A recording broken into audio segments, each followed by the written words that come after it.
Para a gente começar a nossa conversa, eu queria um pouco que vocês me explicassem o termo fascismo, assim, se houve uma mudança de compreensão desse termo ao longo dos anos e como que surge esse termo e como que ele chega nos dias de hoje. Pensar, Dilon? Posso começar? Bem, a terminologia fascismo, né, ela se adequa mais fielmente ao nome que lhe dá origem, né, que é o movimento político, depois um partido político, depois um regime, né, uma ditadura criada por Benito Mussolini no fim da década de 10 do século XX, entre 1919 até 1922, o fascismo foi um movimento político.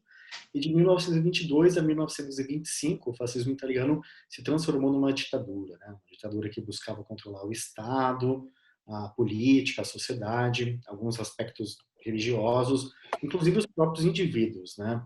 E o fascismo se espalhou pelo mundo. Foi uma grande novidade política, foi uma grande novidade política da primeira metade do século XX e acabou influenciando diversos movimentos políticos de cunho conservador, autoritário, nacionalista. Claro que cada um desses movimentos, eles tentavam se adequar, né, às suas necessidades locais, sejam questões étnicas, questões políticas, mas cada movimento fascista buscava imprimir a sua própria prática. No caso brasileiro, né, o fascismo se espalhou por diversos países, como na Alemanha, né, do Partido Nacional Socialista dos Trabalhadores Alemães, o nazismo, em Portugal, na Espanha, na França, enfim. O Brasil teve o principal partido e movimento político fascista na América Latina, né, que congregou centenas de milhares de militantes e foi a Ação Integralista Brasileira.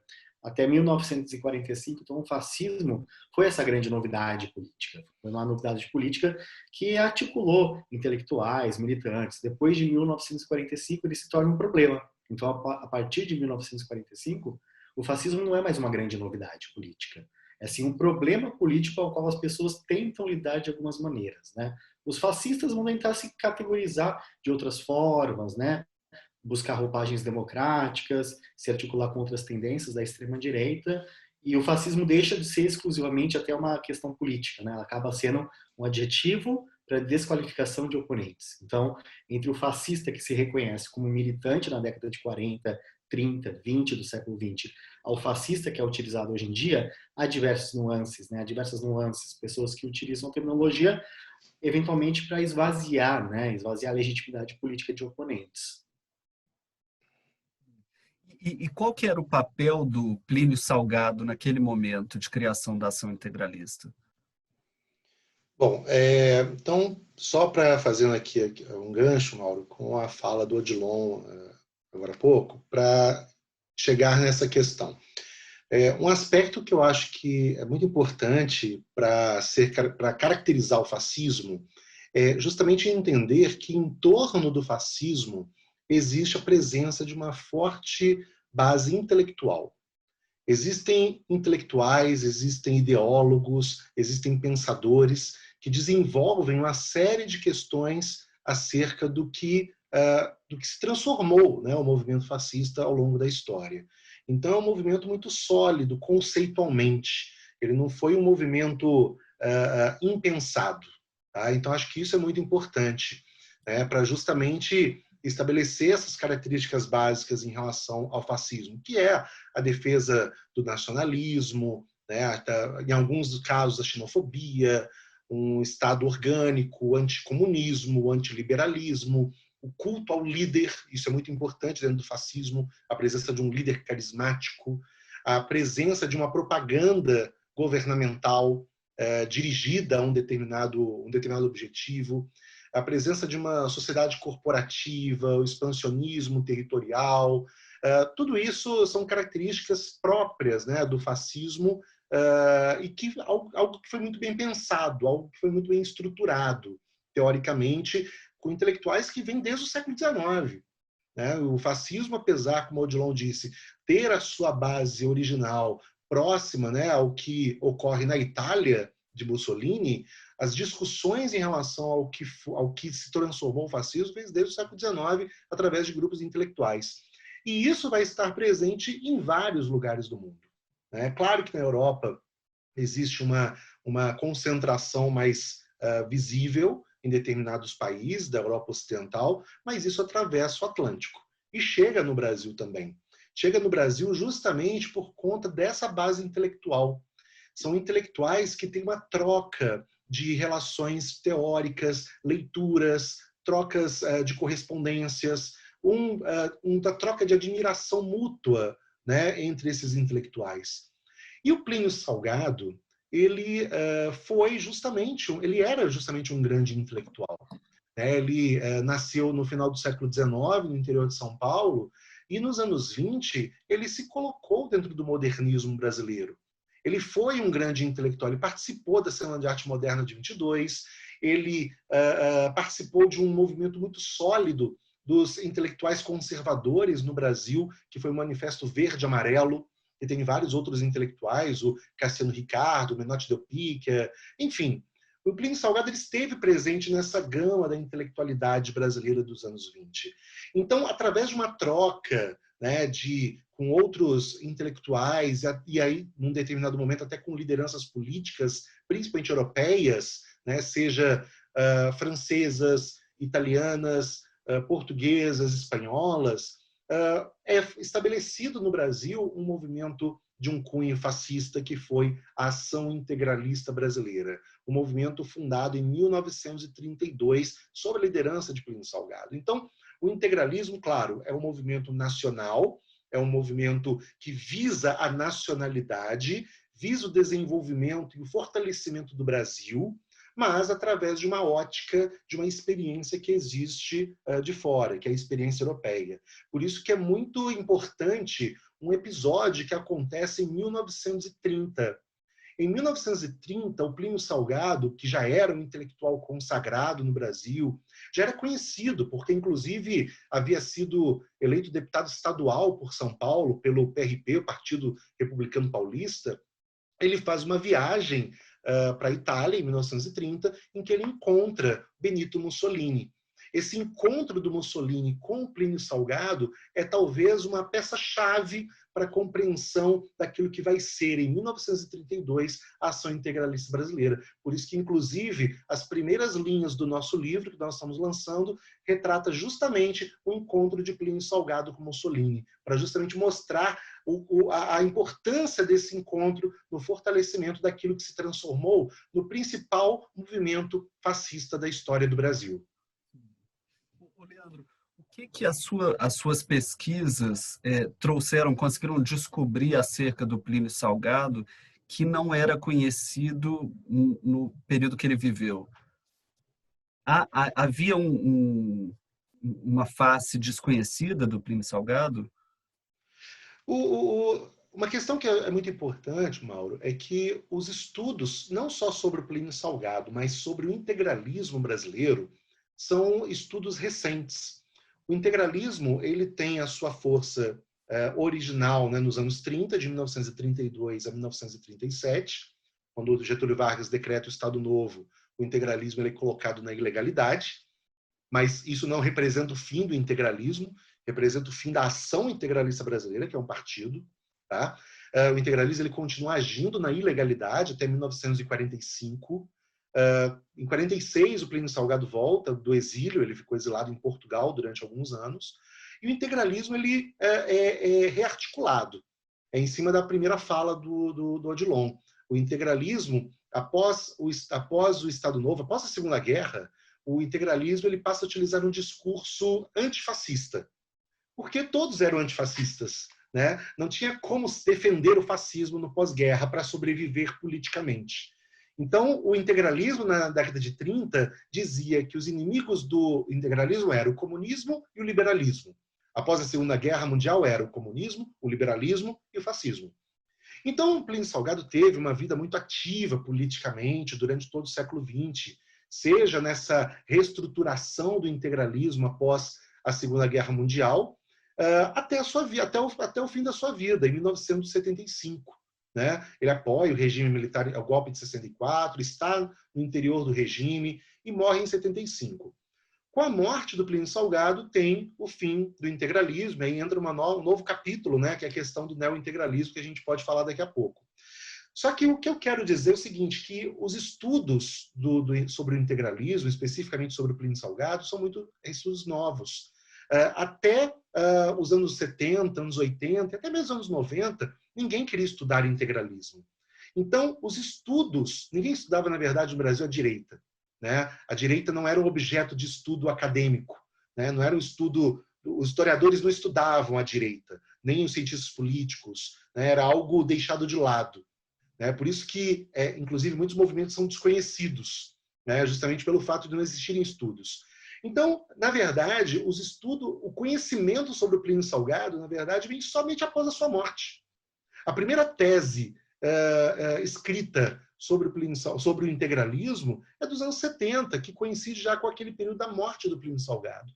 Né? O que os últimos estudos, já no século XXI, como o meu, por exemplo, eu escrevi a biografia do Plínio Salgado, e outros estudos, são novas caracterizações políticas em torno da vida pessoal do Plínio Salgado, trocas. Por exemplo, no meu caso, eu localizei que a presença de Portugal, da intelectualidade portuguesa, é muito forte na formação do Plínio Salgado, algo que não estava sendo mapeado até alguns anos atrás. Então, existe esse crescimento constante dos estudos sobre o integralismo brasileiro.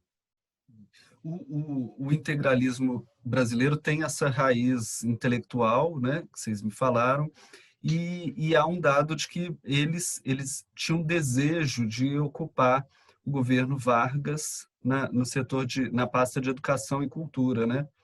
Esse desejo era um apreço pela educação e pela cultura, ou era um desejo de ocupar essa pasta no sentido de transformar e trazer os ideais integralistas para ela? Acho que um elemento bastante importante para a gente entender essas relações políticas do integralismo com outros grupos da extrema-direita, com outros setores do conservadorismo, ou com a própria experiência histórica, né, com relação ao Estado Novo, é a crença nos integralistas na sua ideologia.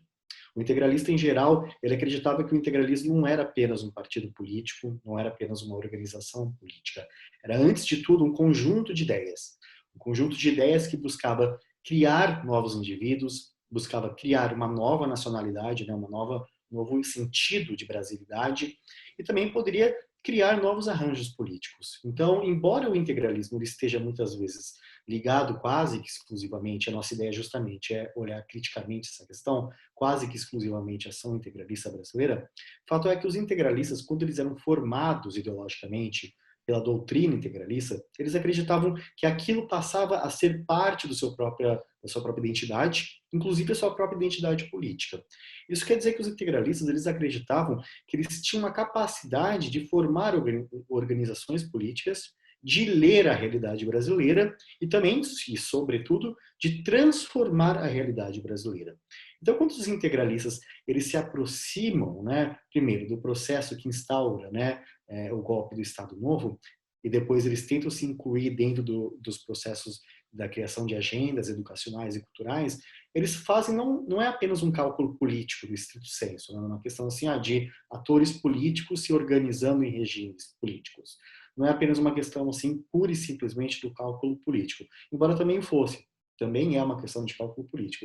Mas, além disso, os integralistas eles tinham, e ainda têm, a crença que eles têm a capacidade de transformar o mundo a partir das ideias e das suas práticas políticas derivadas dessas ideias. Então, quando os integralistas tentam se incluir em ministério-chave do Estado Novo e acabam não conseguindo, eles buscavam não apenas um poderio político imediato ligado às figuras que exerceriam essa condição, mas, sobretudo, eles tentavam entender essa possibilidade como um instrumento de garantia para a disseminação da doutrina integralista, da simbologia, da filosofia integralista. Então, eles queriam, na realidade, era transformar o processo educacional e também o processo cultural brasileiro sob a ótica integralista. Então, o integralismo teria, na leitura dos integralistas, ali entre 1937 e 1938, teria a capacidade de transformar o Estado Novo em Estado integralista. Então, alguns dos militantes integralistas que se aproximaram do Estado Novo, ou que tentaram se aproximar do Estado Novo, viam nessa possibilidade uma janela de oportunidades. não era apenas uma questão de poderio político, que o indivíduo eventualmente quer garantir o poderio para uso individual ou mesmo coletivo. Era também uma ideia de transformar um regime que tinha algumas características em comum ao integralismo, como o discurso conservador, nacionalista, anticomunista, crítico ao liberalismo. Então era esse movimento de fazer um jogo político, mas de forma subjacente de instaurar, né, de instalar ideais integralistas no Estado Novo. Esse foi um movimento que não aconteceu apenas no Estado Novo, né? Se a gente for pegar a relação dos integralistas com a ditadura civil-militar iniciada em 64, também aconteceu um movimento similar. Não foi o mesmo movimento, afinal de contas a história não se repete, mas aconteceu um movimento similar. E se a gente olha hoje em dia ainda, a gente percebe a inserção de alguns militantes integralistas em algumas pastas bastante importantes para essa ótica moralista, conservadora e autoritária dos integralistas em toda a sua história, né? Do integralismo ao neointegralismo. Então, Leandro, a gente costuma dizer que a história do integralismo é de perdas, alguns ganhos, mas sobretudo de uma continuidade. Os movimentos, os partidos políticos integralistas, às vezes têm vida curta, mas os seus militantes, eles costumam militar pelo sigma, militar pela ideologia integralista em toda a vida. Então, eles tentam estabelecer essa relação de disseminar a ideologia integralista em diversos momentos e de articulações políticas. Então, o momento do início do Estado Novo concilia, né, consolida essa condição da tentativa de aproximação com estruturas autoritárias, aproximação com setores conservadores e autoritários da direita brasileira e, sobretudo, a tentativa de impor ou simplesmente de propor as ideias integralistas para a sociedade brasileira. Só completar aqui, Mauro, uma questão. Essa questão relacionada ao Ministério da Educação realmente é algo muito importante, né? Justamente pelo fato até mesmo da origem do Plínio Salgado. Ele, quando ainda jovem, nos anos 20, isso antes de completar 20 anos, no final dos anos 10, ainda no interior de São Paulo, ele era professor, né? Ele alfabetizava, ele tinha um apreço pela questão educacional e desenvolveu o projeto integralista através da educação, através de uma revolução baseada através da educação. Tanto é que após 64, já no regime militar, quando o Plínio Salgado ele era deputado federal, ele ocupou o espaço de, em alguns momentos, né, o espaço de relator na Comissão de Educação e Cultura do Congresso Nacional, justamente para guiar e determinar determinados aspectos da educação brasileira. Um exemplo muito claro do que eu estou falando é que o Plínio Salgado ele é um dos idealizadores, a gente fala no nosso livro, é um dos idealizadores da disciplina Educação Moral e Cívica, disciplina que era obrigatória, né, em todas as escolas do Brasil no regime militar. Então, seja em 37, no desejo de ser ministro da Educação, ou seja, no próprio regime militar, a educação, a questão do ensino, ter o controle dos meios educacionais, sempre foi algo realmente muito forte para os integralistas, não só para os integralistas. A gente observa como que a pasta do Ministério da Educação hoje está sendo tão disputada, né, para o sucessor do ministro Weintraub. Então, a questão da educação é sempre um elemento realmente muito importante, muito caro para determinados regimes. E o que permite a chegada das ideias integralistas no século XXI? Que terreno é esse que propicia a manutenção dessas ideias ao longo dessas décadas? Acho que o Gilon pode... Olha, eu acho que a gente pode ler essa atualidade, né, do integralismo em dois pontos, né?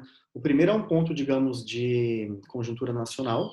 Outro ponto também é o próprio processo da articulação desses próprios militantes, né, integralistas, né? Na conjuntura nacional, a gente tem, na atualidade, um terreno muito fértil, né, para proposições conservadoras, proposições autoritárias, né, que acabam agitando não apenas o próprio cenário do governo Bolsonaro, do bolsonarismo em seus eixos estruturantes, né, seja a questão do apelo ao homem médio, a defesa da propriedade privada, do direito do acesso às armas, né.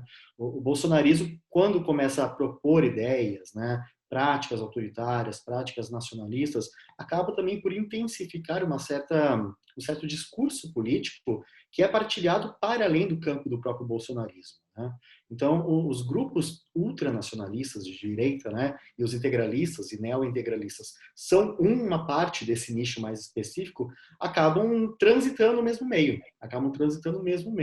Então, nesses momentos em que o governo brasileiro tem uma estrutura e, sobretudo, um discurso mais autoritário e um enunciado nacionalista, acaba por manter acesa, né, a chama dessas práticas políticas. Então, nesses momentos, os integralistas acabam tendo possibilidades de elementos propositivos, não apenas de partilhar o próprio campo político, né, o espaço do campo político do nacionalismo de direita no Brasil, mas eles acabam tendo uma capacidade propositiva. E isso também existe dentro de um aspecto de conjuntura, né? Afinal de contas, se a gente vai entender a emergência de novas direitas no Brasil, embora o termo seja um pouquinho complicado e mesmo polêmico, no entanto, a gente consegue concordar que uma direita que esteve envergonhada, né, durante a transição democrática após o fim da ditadura, atualmente ela se reivindica. Então a direita enuncia o seu próprio nome, os grupos se organizam em torno da terminologia direita, isso acaba intensificando o próprio terreno propício para essas práticas. E à medida também que acaba tornando um terreno mais propício, acaba intensificando a radicalização desse campo político. Então, nessa perspectiva, as proposições, as propostas e as articulações dos grupos integralistas, e mais propriamente dito dos neo-integralistas, acaba tendo um terreno bastante fértil. Não apenas porque há Bolsonaro no governo. Bolsonaro no governo não explica necessariamente essa questão da atualidade do ideal integralista, a atualidade dos grupos neo-integralistas. É um terreno mais amplo, que inclusive auxilia a construir o próprio bolsonarismo. Então, o terreno que constrói o bolsonarismo é o mesmo terreno que possibilita a volta dos integralistas às ruas. E aí que tem a segunda chave, no meu entendimento, que é a chave da própria articulação desses grupos. Os integralistas, durante a década de 30, durante a década de 40, sobretudo nesses dois períodos, né, da história do fascismo no Brasil, eles se dialogavam muito uns com os outros, né? O campo integralista, o campo fascista, era um campo relativamente hermético, relativamente fechado. À medida que a gente tem esse processo aqui do neofascismo, né, do fim da Segunda Guerra Mundial, do fim do Estado Novo, o campo fascista ele se torna mais fragmentado e tem menos capacidade política do ponto de vista de articulação. Então, os indivíduos e as organizações integralistas vão ter que buscar alianças e interlocuções com outros grupos da direita radical brasileira. Então, nesse caso é que eu vejo também uma questão da possibilidade da capacidade dos grupos integralistas que não ficam restritos exclusivamente aos seus meios. Não falam apenas uns com os outros, né? Não ficam apenas reverberando como câmaras de eco a própria simbologia e o discurso, ou, enfim, a mitologia política integralista. Eles acabam se interligando, né? Se relacionando com outras tendências desse campo da direita conservadora e da direita autoritária brasileira. Então, eles acabam se forçando a olhar os outros grupos da direita brasileira que se articulam nos últimos anos. Então, é um processo de fortalecimento, de crescimento de um campo de nacionalismo de direita, mas também de uma necessidade, também de uma capacidade de grupos neo-integralistas em dialogar com outras tendências. Então, os integralistas, na atualidade, eles acabam dialogando não apenas com grupos do neofascismo, com tendências do neonazismo, mas também com setores conservadores, evangélicos e o próprio bolsonarismo. Então, assim, é nesse momento de intensificação, de polarização e também de crescimento de setores expressivos da direita nacionalista e autoritária brasileira, os integralistas acabam crescendo junto e também conseguindo transitar nesse campo bastante fértil da direita brasileira atual. Só complementar, Mauro, uma questão. Acho que é importante também a gente pensar numa questão que acho que é necessária.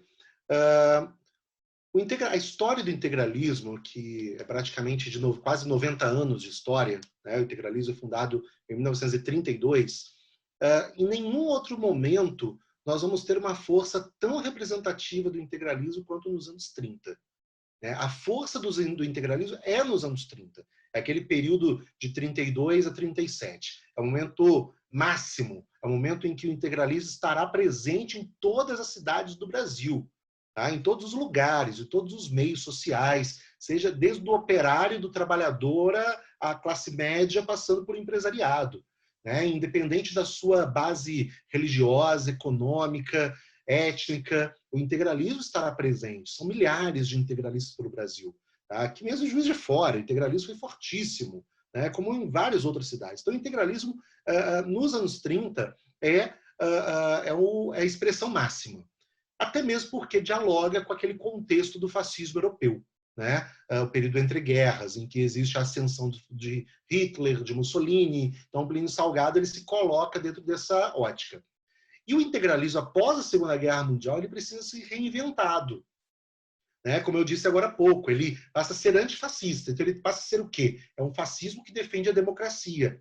Algo incompatível.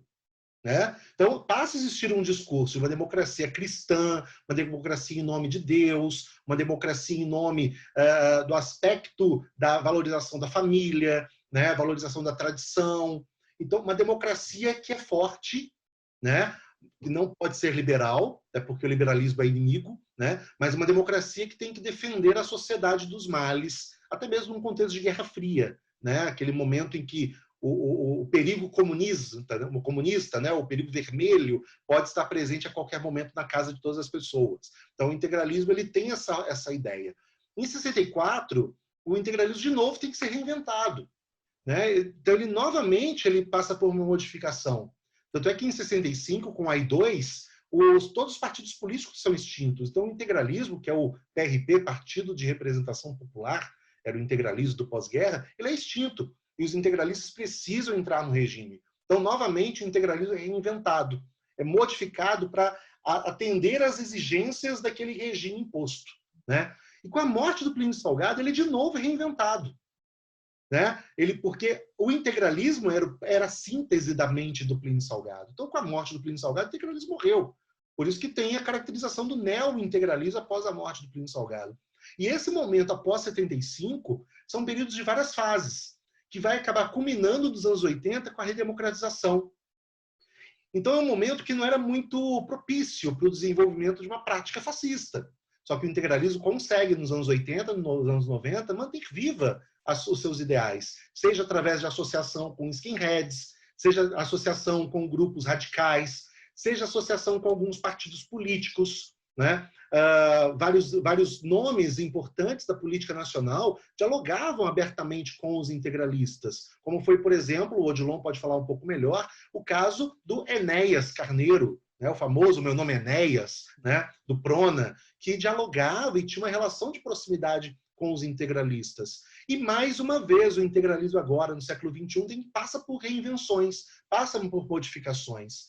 Então, novos grupos neointegralistas são criados, grupos neointegralistas são organizados, e não há por que não observar isso. Com algumas mudanças políticas dos últimos anos, principalmente a partir de 2016, com o impeachment da presidente Dilma, o integralismo ele ganha uma nova forma de sobrevivência. Ele se modifica novamente, ele precisa de ser reinventado.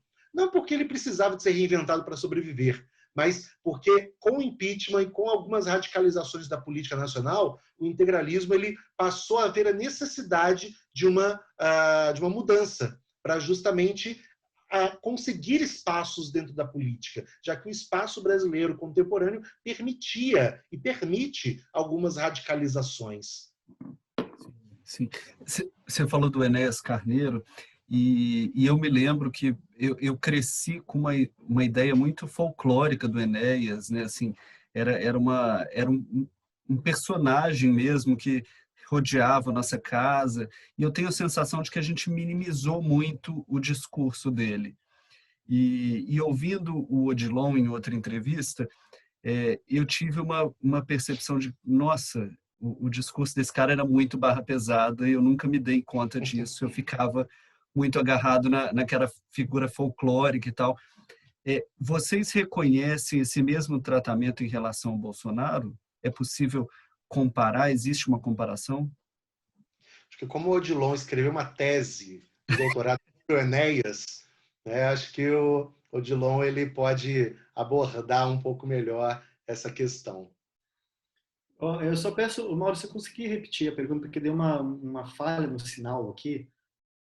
Eu queria saber se você reconhece, eu tenho uma sensação de que a gente minimizava um pouco o discurso do Enéas, né? E Ah, sim. você se reconhece esse mesmo tratamento em relação ao Jair Bolsonaro? Ah, perfeito.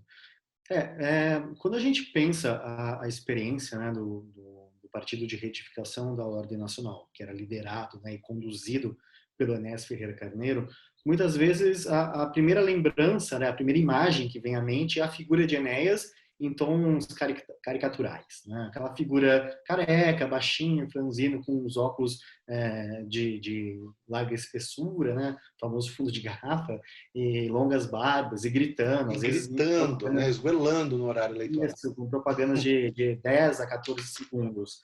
Mas a gente tem que entender por que a sociedade leu Enéas daquela maneira naquele dado momento. Né? A gente está passando ali, o Prona se formou em 89. Né? Em 89, que era o contexto do fim da transição democrática, né? O contexto da redemocratização e do nascimento da nova república. A sociedade brasileira, em 1989, que queria se imaginar absolutamente anti-autoritária.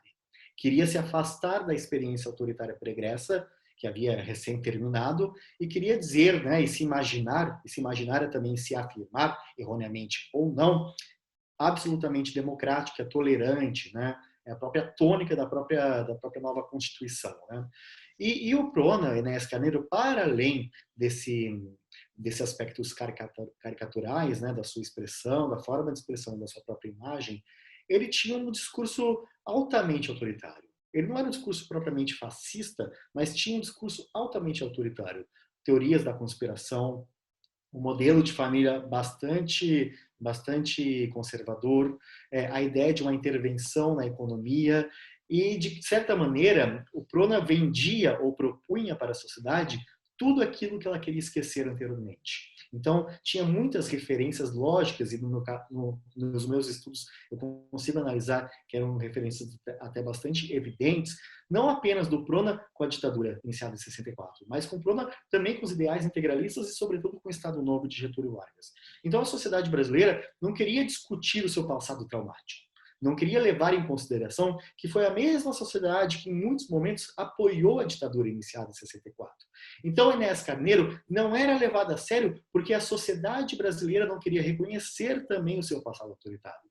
Então, muitas vezes, era muito cômodo para setores da sociedade, e a gente pode falar de setores da sociedade civil, setores da imprensa, dos acadêmicos também, que tomavam o Prona exclusivamente, e Enéas Carneiro mais especificamente, como essa figura da galhofa, né? É um partido pequeno, uma figura fora da realidade, não tem nada a ver com o que é o Brasil hoje em dia, mas a questão não foi basicamente assim, né? Porque se a gente tem que entender o Prona ao longo não apenas da figura de Enéas Carneiro, mas também do seu discurso político, das articulações que o Prona teve com outros grupos da extrema-direita brasileira, setores de militares da ativa e da reserva, grupos integralistas, alguns grupos neonazistas tentaram se aproximar do Prona, grupos dos Estados Unidos, da Argentina, enfim. Era um partido que tinha uma proposta ultranacionalista e conservadora e autoritária do campo da direita. Né? E muitas vezes as pessoas tomaram aquilo apenas com uma piada, às vezes uma piada de mau gosto, mas não levou em consideração que aquelas ideias que eles propunham tinham apelo na sociedade. Tinham apelo na sociedade. Inclusive, Enéas Carneiro foi até então, muito recentemente, quando um dos filhos de Bolsonaro foi eleito deputado federal, Enéas Carneiro foi o recordista de votos para deputado federal. A gente não consegue explicar esse recorde de votação apenas pela questão caricatural de Enéas. Eu sou levado a crer, né, e essa é uma das discussões que eu faço nas minhas pesquisas, que muitas pessoas votaram em Enéas Carneiro, votaram em outros candidatos do Prona, porque acreditavam nas propostas radicais, conservadoras, autoritárias e moralistas. Então, quando a gente não discute essas questões, né, quando a gente não leva a sério as ideias políticas de todos os quadrantes políticos, muitas vezes a gente não entende, não consegue perceber o fortalecimento dessas propostas. Então, depois da morte de Enéas Carneiro, começou a existir um culto da figura de Enéas. Um culto da figura de Enéas. Vários personagens políticos buscaram reproduzir os trejeitos dele. Alguns até se apresentavam com barbas grandes e cabelos raspados para parecer com Enéas Carneiro. E um desses indivíduos que se aproximaram de Enéas Carneiro em vida, mas também, sobretudo, após a morte, foi Jair Bolsonaro. Jair Bolsonaro quis trazer essa ideia de Enéas Carneiro como o melhor presidente que o Brasil jamais teve. Ou seja, como Enéas Carneiro não foi entendido à sua época, como a sociedade brasileira não soube valorizar Enéas Carneiro à sua época, Jair Bolsonaro buscou se estabelecer como uma reprodução de Enéas para novos tempos, né? Então, aquela figura que deveria ser levada a sério, mas o ser levado a sério nesse contexto não é ser levado a sério por quem estuda, mas sobretudo por quem poderia votar em Jair Bolsonaro. Então, Enéas Carneiro foi instrumentalizado para corroborar esse discurso de Bolsonaro como uma figura que era contra o sistema político, uma figura que era nacionalista, que tinha uma medida autoritária e que deveria ser levada a sério. Então, é muito interessante a gente levar em consideração a experiência de Enéas Carneiro, inclusive para projetar sobre a atualidade das direitas, né? Então, muitas vezes, como o próprio Leandro mencionou, muitas vezes as pessoas se negavam a estudar as direitas. Se negavam a estudar as direitas com medo de vinculação, com medo que fossem vinculadas a esse quadrante político, mas também por achar que aquilo era uma questão do passado, né? Aquilo era uma questão do passado. Esse foi um grande resultado desse processo de transição democrática. A transição democrática no Brasil não julgou os crimes da ditadura. Efetivamente não julgou os crimes da ditadura até muito recentemente começou essa discussão, né?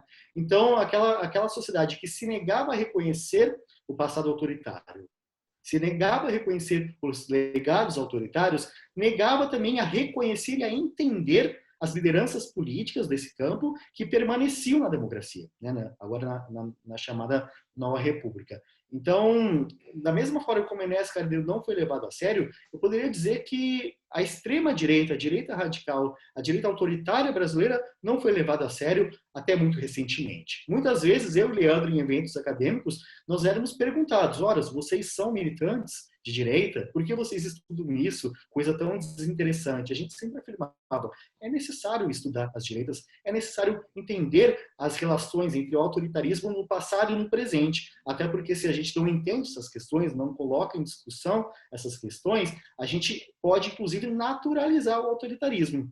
E agora a gente vê muito desse resultado, hoje em dia, onde medidas autoritárias, medidas intolerantes são tomadas à luz do dia, digamos assim, e muitas vezes as pessoas não sabem sequer como agir, como denominar esses fenômenos. Então, o que diz respeito a Enéas Carneiro, da necessidade de entender, acho que diz respeito a toda a extrema-direita brasileira, de Plínio Salgado até os atos neo-integralistas ainda na atualidade. E eu queria que vocês me falassem um pouquinho sobre o ataque do Porta dos Fundos. O Odilon ontem me disse também que durante esse período de pandemia, o livro de vocês chega ao período da pandemia, né? E passa pelo ataque ao Porta dos Fundos e chega nesse momento. O ataque ao Porta dos Fundos e essas pichações hoje, elas representam, de alguma forma, a força e a potência desse neointegralismo? Só começar, Odilon, aí depois você entra. Na verdade, Mauro, o neointegralismo, né, como nós falamos agora há pouco, ele passa por muitas mudanças, né, no decorrer dos anos após a morte do Plínio Salgado. No final do século XX, dos anos 80, anos 90, foi um momento de uma grande reorganização do movimento neointegralista. No início do século XXI, houve toda uma rearticulação do neointegralismo, principalmente com o advento da internet, né? Então, o número de militantes aumentou, o número de pessoas tendo acesso ao que era o integralismo aumentou consideravelmente, inclusive a diversificação em relação até mesmo à idade, né? Porque nos anos 80, anos 90, eram muitos daqueles herdeiros, né, os mais velhos, né, e claro que tinham pessoas mais novas, mas a maior parte, né, eram pessoas ligadas ao movimento do passado. O que a gente vê no século XXI é uma modificação, até por conta da idade, né, muitos vão morrendo, né, mas existe uma renovação, existe uma modificação dos militantes, né, então muitos jovens passam a fazer parte do movimento. Os neointegralistas tentam se reorganizar de uma forma um pouco mais sólida no início do século XXI, especificamente em 2004, quando eles fazem um grande congresso para união, né, de todos os grupos neo-integralistas no Brasil, que acabou não dando muito certo, né, porque o resultado do Congresso foi a divisão, né, vários pequenos grupos sendo mantidos. E esses pequenos grupos neo-integralistas é que dão a tônica do que é o neo-integralismo do século XXI. São pequenos grupos que existem, que agem em muitos momentos de forma solitária, mas em muitos momentos de forma coletiva. Não só entre eles, mas com outros grupos neofascistas e autoritários que existem no Brasil, e até mesmo com o diálogo internacional, como o Odilon pode falar. Só que nos últimos anos, o que a gente observa é uma radicalização de algumas práticas autoritárias, na qual o neointegralismo está inserido. Então, o ataque à produtora do Porta dos Fundos, no dia 24 de dezembro de 2019, é só um reflexo de tudo aquilo que se transformou no integralismo.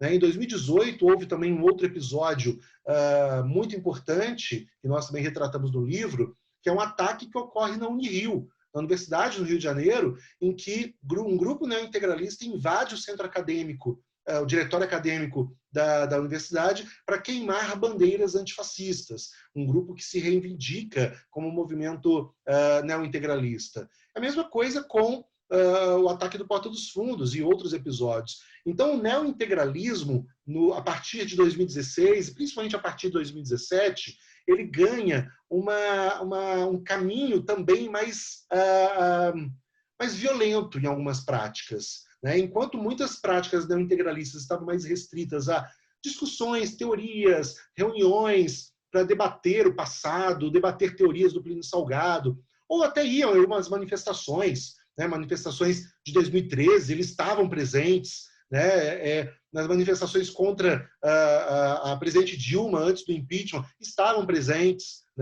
Só que em 2017, 2018, a coisa radicalizou.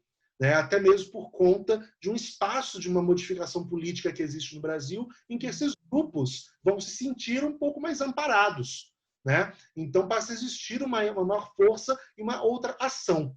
Então, quando esses grupos vão para as ruas, nós temos uma nova fase desse neo-integralismo sendo estabelecida, que culmina com muitas dessas ações radicais na qual nós estamos vivendo hoje, e como exemplo clássico, e acho que como um exemplo marcante, é o episódio o episódio do ataque ao Porta dos Fundos, em que na noite de Natal, um grupo encapuzado invade, vai até a sede do Porta dos Fundos e ataca a sede com coquetéis Molotov.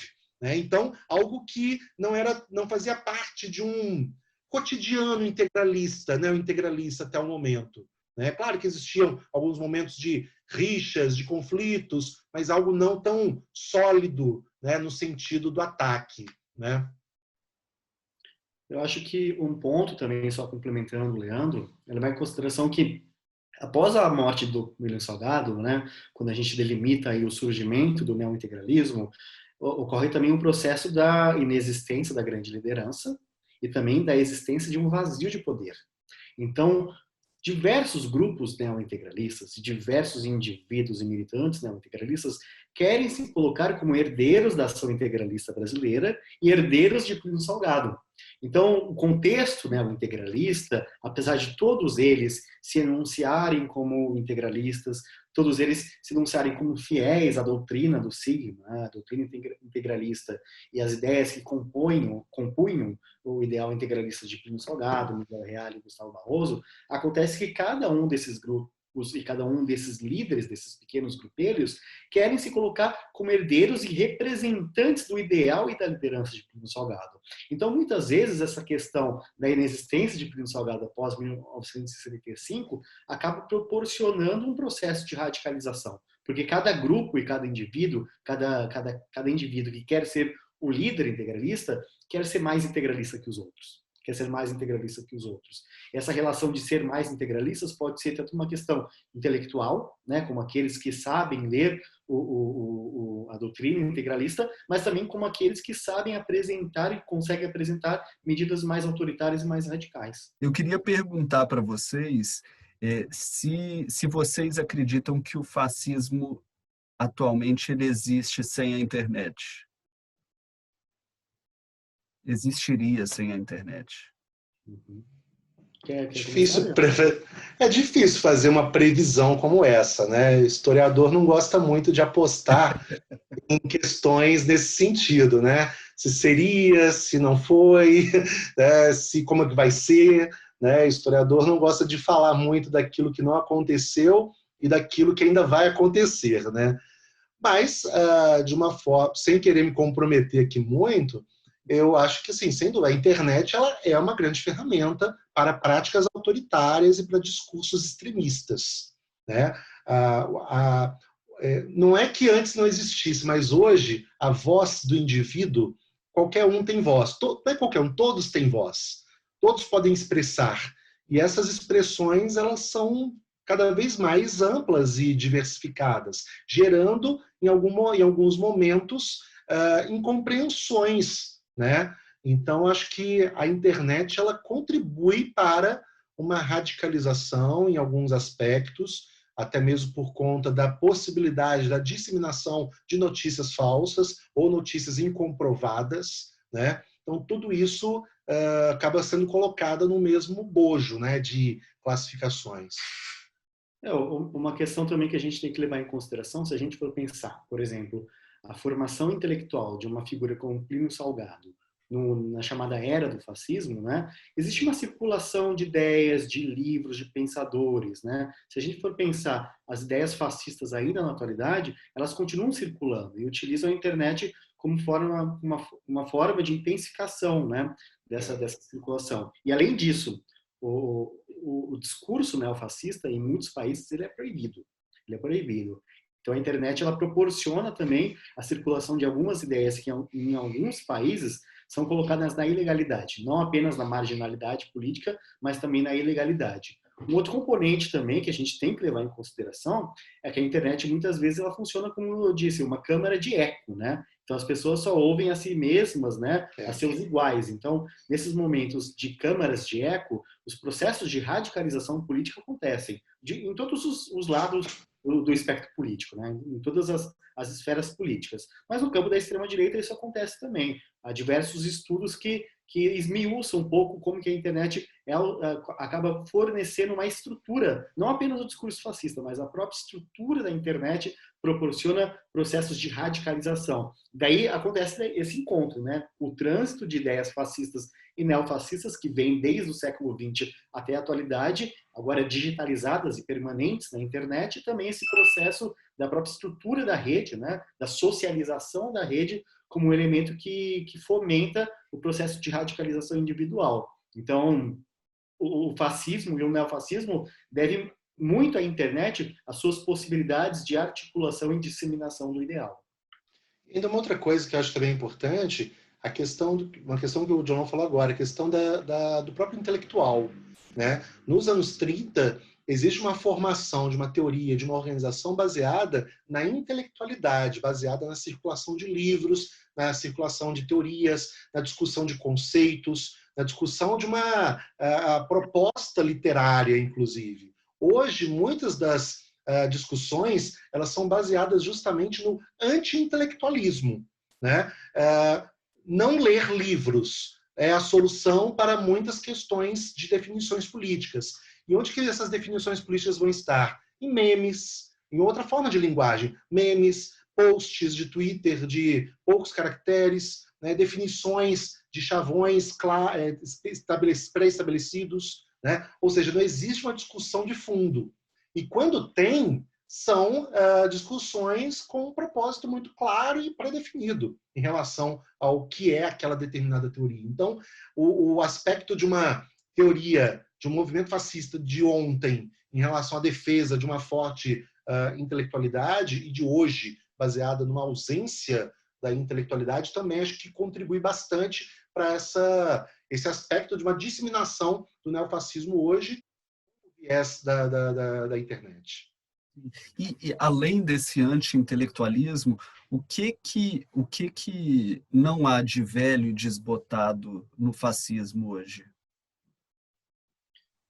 Eu acho que além da anti-intelectualidade, embora a anti-intelectualidade do fascismo, né, propunha também uma intelectualidade, né? Essa relação anti-intelectual, ela propõe também uma outra forma de intelectualidade.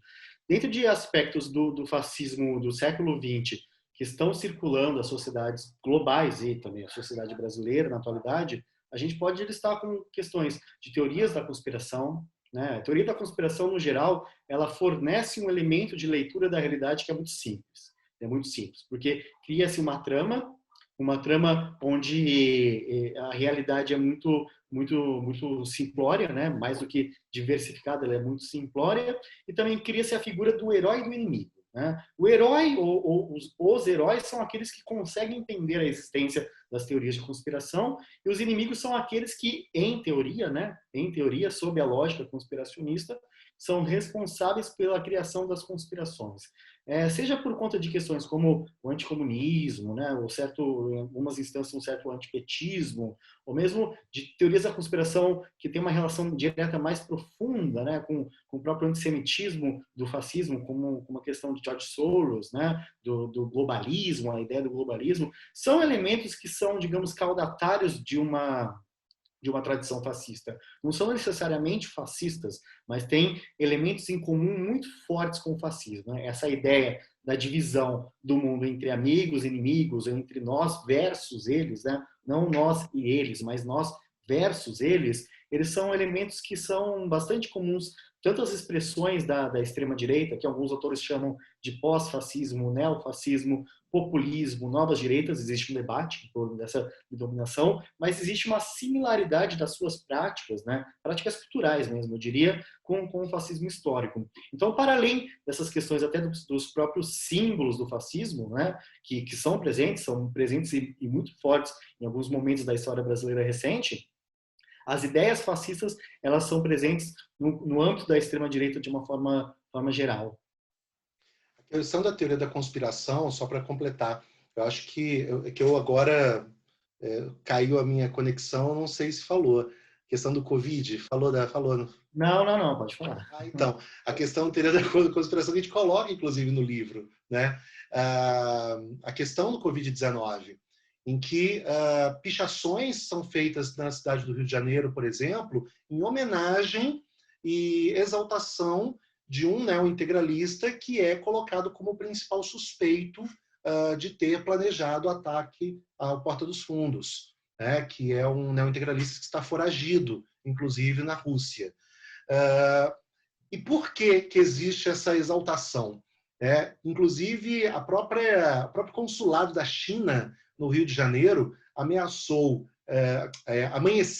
amanheceu pichado com palavras em homenagem a este neo-integralista, a gente coloca no livro, justamente nesse sentido, de teorias, né, de que Covid-19 não existe, de que o vírus é uma conspiração judaica ou uma conspiração chinesa comunista de controle global. Né? Então, são teorias que vão permeando, né, o tempo, além de outros aspectos, já acho que de grande relevância. A gente não pode esquecer que um elemento base sólido para o desenvolvimento, por exemplo, do integralismo brasileiro, que é, repito, a principal expressão fascista da história do Brasil, foi a questão religiosa. Não à toa, o lema dos integralistas era Deus, Pátria e Família. Expressões muito próximas e presentes na sociedade contemporânea. Né? Hoje, dentro de políticas partidárias ou do próprio governo, a presença de um forte discurso religioso, né? De um cristianismo sólido. Não que o governo seja, né? Isso não vou entrar nesse mérito, mas de um governo que utiliza o discurso religioso para uma finalidade política, algo que era feito nos anos 30. Né? Não à toa, não é uma simples coincidência, o Partido em Formação, Aliança pelo Brasil, partido capitaneado, né, pelo presidente Jair Bolsonaro, tem como lema o Deus, Pátria e Família. Né? O mesmo lema dos integralistas dos anos 30. Então, essa questão simbólica que o Odilon falou é realmente muito importante. Né? Existem questões que foram apagadas com o tempo em relação ao fascismo histórico, ao fascismo do passado, mas existem elementos simbólicos, elementos conceituais que permanecem e estão sendo ressignificados dentro da sociedade contemporânea, dentro do nosso novo contexto de vida. Acho que esse é um ponto também interessante, que a gente é o que nos move também a escrever o livro, né? Entender que é necessário compreender a história do fascismo não apenas como algo restrito e recluso nos anos 30, né? Mas esses indivíduos, essas ideias, essas simbologias, essas questões que movem os corações e mentes de pessoas que partilham ou militam na extrema-direita são atuais. São atuais. Então, a nossa ideia é justamente escrever uma história do integralismo ao neointegralismo, mas é também uma história do fascismo no Brasil, das práticas e das ideias fascistas no Brasil. Exato. Para a gente concluir, gente, é possível identificar o governo do presidente Jair Bolsonaro como um governo fascista? Bom, deixa eu de forma breve, eu acho que classificar como fascista, eu acho que é muito precoce, né? Estamos aí num governo de 1 ano e meio. Agora, é inevitável observarmos a presença de práticas fascistas, de alguns elementos fascistas, não só do governo, não só do presidente, né, mas até mesmo da própria militância, né, porque Bolsonaro é uma coisa, bolsonarismo é outra, né? O fim do presidente Jair Bolsonaro, o fim do mandato, por exemplo, possivelmente não representa o fim do bolsonarismo, né? Então, são elementos, são heranças que são estabelecidas que vão criar uma ótica de uma manutenção de ideias próximas ao fascismo. A mobilização, a defesa de uma propaganda dirigida, né, uma defesa de uma propaganda governamental específica, o controle de determinados veículos, né, uma mobilização e organização de milícias no Brasil, né, são exemplos do que o fascismo possuía também, né? Agora, eu acho que o Odilon pode até falar um pouco melhor, mas essa caracterização do governo, principalmente o governo, ou o próprio presidente, como o fascismo clássico, até porque nós estamos num ambiente democrático. Até que diga o contrário, nós estamos vivendo um ambiente democrático. Pode estar havendo tentativas de ameaça à democracia, mas ela ainda permanece de pé. E eu creio que as instituições democráticas precisam defender por essa manutenção, né? Então, classificar como fascismo, né, talvez ainda seja algo um pouco precoce. Eu acho que o fascismo, mais do que ser utilizado aqui de um elemento para categorização, classificação, ou mesmo um adjetivo de desqualificação política, ele é talvez agora uma categoria histórica, né? Ele tem que se tornar uma categoria histórica com que a gente possa utilizar como uma lente para interpretar o Bolsonaro. É o que a gente propõe, inclusive, né? Estudar o fascismo, estudar o neofascismo, estudar as suas credenciais, estabelecer quais são os alicerces fundamentais dessa ideologia política, para a gente conseguir entender de que forma ela pode iluminar ou não a experiência atual brasileira. A gente está vivendo agora, como o Leandro bem mencionou, o calor do momento, né? O calor do momento. E a denominação, né, ou a acusação de fascismo já foi aplicada em Bolsonaro, mas também já foi aplicada em outros contextos autoritários no Brasil. A ditadura já foi, em algum momento, classificada ou denunciada como fascista. O Estado Novo de Getúlio Vargas foi também classificado e denunciado como fascista. Isso não quer dizer que o fascismo seja uma questão de juízo moral, né? O autoritarismo de direita é ruim, os autoritarismos de todos os lados, né, são ruins de qualquer maneira, né? Mas o fascismo tem que ser mais do que um adjetivo, ele tem que ser entendido como uma categoria histórica. Então, eu acho que para a gente ter uma certeza absoluta da classificação, da definição final do Bolsonaro, a gente tem que ter um certo afastamento, né, e um entendimento do que é o bolsonarismo, o governo Bolsonaro e o próprio Bolsonaro. Para mim é nítido que parcela da militância bolsonarista enxerga em Bolsonaro uma liderança de tipo fascista. uma liderança de tipo fascista. É aquele líder que vai acabar com os comunistas, acabar com a esquerda, acabar com homossexuais, acabar com a imprensa livre e vai instaurar uma ditadura que vai remodelar, refundar, revolucionar, de algum sentido, a nação brasileira. Mas é uma leitura das tendências mais radicais do bolsonarismo. Então, essa questão é que eu sempre afirmo que o bolsonarismo, o próprio bolsonarismo, em certa maneira, o próprio governo Bolsonaro, é uma mixórdia, é uma miscelânea de tendências da direita brasileira. Então, elas estão agora, nesse momento, em 1 ano e meio de governo, elas estão em disputa. Cada uma dessas tendências tentando impor as suas agendas, tentando impor as suas perspectivas. E a gente simbolizar e significar todo esse movimento constante de disputa interna exclusivamente em torno do fascismo, talvez não nos dê capacidade de analisar essa questão da diversidade que compõe o bolsonarismo e o próprio governo Bolsonaro. Então eu também sou um pouco cauteloso essa aplicação, mas acho que a gente deve entender o bolsonarismo como um elemento que tem relações com o próprio fascismo. Não que seja um fascismo, mas que tem relações de uma cultura política fascista e pode, sim, desenvolver uma nova espécie de fascismo. Mas, no dado momento da coisa, seja em planos do próprio movimento político ou mesmo da estrutura de Estado, né, eu não me sinto abalizado, né, para afirmar dessa maneira que o bolsonarismo é igual ao fascismo ou ao neofascismo. E é por isso, Mauro, que isso nos moveu a escrever o livro.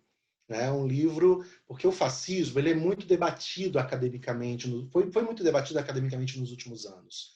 O integralismo, nos últimos 20 anos, teve um crescimento de estudos acadêmicos de forma significativa. Só que algo que ficou na academia, nas universidades, né? Trabalhos acadêmicos, trabalhos muito conceituais. Então, esse nosso livro ele tem uma outra proposta. A proposta é dialogar com a sociedade de uma forma geral, com um público amplo. Qualquer pessoa que quer conhecer a história do fascismo brasileiro, desde a sua fundação nos anos 30 até os dias atuais, com a crise envolvendo o Covid-19, consegue ler esse livro. É um livro que a gente teve esse objetivo, de fazer uma leitura leve, não que o tema permita, né, uma leitura tão leve, mas uma leitura que seja leve para qualquer pessoa compreender essa história, né? Ver, inclusive, as semelhanças, as divergências, né, do passado, do presente, para justamente de uma forma levar a informação através de estudos acadêmicos, né? Que, afinal de contas, nós estudamos o integralismo já tem 20 anos. Então, levar para o leitor um conhecimento sério, um conhecimento baseado em estudos do que foi e do que é o movimento integralista que tanto se fala, né? Que tanto é comentado, tanto é e foi comentado, né, nos últimos tempos. Leandro, Odilon, muito obrigado pela disponibilidade, pela paciência de vocês e pela aula de vocês também. Muito sucesso para Obrigado, vocês, Mauro. para o livro de Obrigado. vocês. E Obrigado, contem Mauro. É uma com a satisfação. gente. Obrigado, muito obrigado aí pelo espaço, inclusive, que está sendo concedido. Para nós é um grande prazer, uma grande honra. E precisando, estamos na área. Claro, claro, sem dúvida alguma. Igualmente.